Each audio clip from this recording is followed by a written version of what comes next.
Ibihe byiza kuri wowe wabashije gukora subscribe kuri Sano Empire, naho utari wabasha kubikora ariko ukaba ugiye kubikora nabi kugendekere gutyo. Ni iby'agaciro gakomeye cyane kuba warasize support yawe ya subscribe kuri Sano Empire. Imana ibiguhera umugisha. Abasanzwe bamenyere Sano Empire tubageza amakuru agiye atandukanye, haba mu buzima busanzwe, muri politique, muri showbiz ndetse n'ahandi henshi yagiye atandukanye habonetse amakuru. Sano Empire iyabagezaho mu bambere. Ni kuri iyo mpamvu twanyarukiye muri showbiz nyarwanda, tukaba tugiye kubagezaho imishinga iri gutegurwa na bano bagabo muri kureba imbere zanyu, ndetse tutibagiwe n'imikoranire iri hagati yabo bari kugenda batangaza yuko rwose bashobora kuba bagiye gufatanya mu bintu bigiye bitandukanye.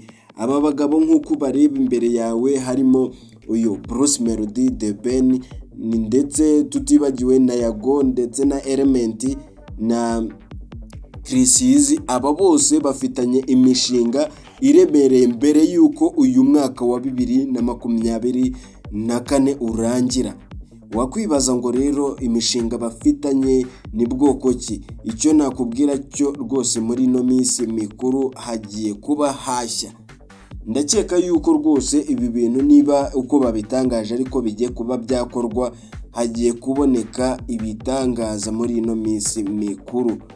Murabizi yuko aba bagabo babashinjije yuko rwose bitewe n'ukuntu mbere bakoraga bakaba barahinduye imikorere, hajemo ikintu cy'ubunebwe cyane bitewe n'uko basohoye indirimbo nke zishoka.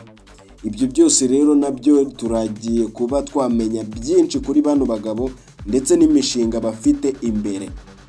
Reka duhere rero kuri uyu Tiger cyangwa se umwite The Ben ndetse na Chris, kuko batangaje ko bafitanye umushinga uremereye cyane, ndetse bakomeje kugenda bavuga yuko rwose baraza bagakoma birenze cyane.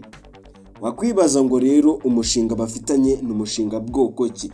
Uyu Chris nk'uko yabitangaje, yatangaje yuko rwose afitanye korabo ndetse n'uno mugabo The Ben, ndetse bikaba byashyizwe ku rubuga rwa GT Business Group. Murabizi yuko rwose uyu Chris ariho abarizwa, akabafashwa na Junior GT, ndetse uyu mugabo The Ben we murabizi yuko ibye atajya apfa kubishyira hanze, abishyira hanze ari uko byamaze kugera iyo bigera. Wakwibaza ngo rero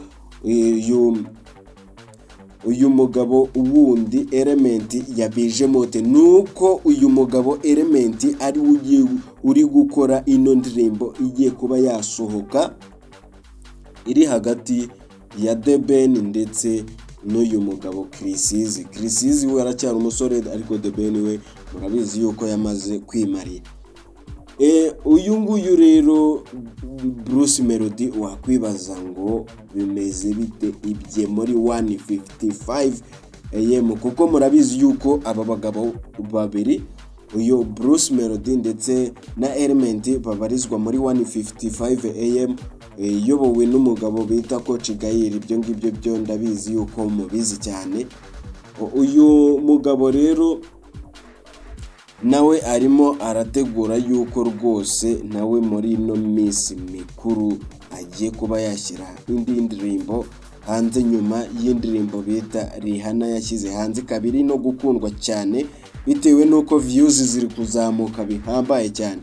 Ndetse abantu benshi bakomeje kugenda bavuga yuko aba bagabo bagire bagaruke, kuko imikorere rwose urebye indirimbo zasohotse ni nke zishoboka cyane. Ibyo rero bakomeje kugenda babishinja abasitari ko bari kugenda bakaryama rwose bakaba banebwe bitangaje. Ariyo mpamvu ibihugu bimwe na bimwe biri kudomina cyane, nk'igihugu cy'u Burundi cyongeye kibyutsa impano zacyo ziremereye cyane. Ndakeka yuko mu Burundi hariyo amahiti aremereye cyane mu buryo budasanzwe. Niyo mpamvu rero uyu mugabo muri kureba imbere yanyu ari we wabishyize hanze yuko mu Burundi nabo impano ziri kugenda zizamuka, bitewe n'uko mu Rwanda abahitinzi benshi bari kugenda basa nkaho bagenzamo gake, bagahita bahereza agahenge abandi mu buryo bwo kuba babona buryo ki za platform abafana babona abo baba bahugiyeho, abangaba nabo bakagenda bigaragazwa yuko ahubwo bashobora kuzagenda bagiye burundu bya burundu, ugasanga bongeye basubiye hasi cyane. Uyu Yago rero nawe mu biganiro yagiye akora ibyo ngibyo yagiye abigarukaho, niyo mpamvu nawe yagarutse mu mwandiko. Uyu Yago yavuze yuko rwose imikorere y'abanyamuziki bo mu Rwanda bari gukabya ikintu kijyanye n'ubunebwe, rwose bagomba kongera bakiminjiramo agafu bagakora cyane, kuko kuba batari gukora rwose biratuma bava mu mitwe y'abafana babo hinjiremo abandi bashyashya. Ngayo nguko rero.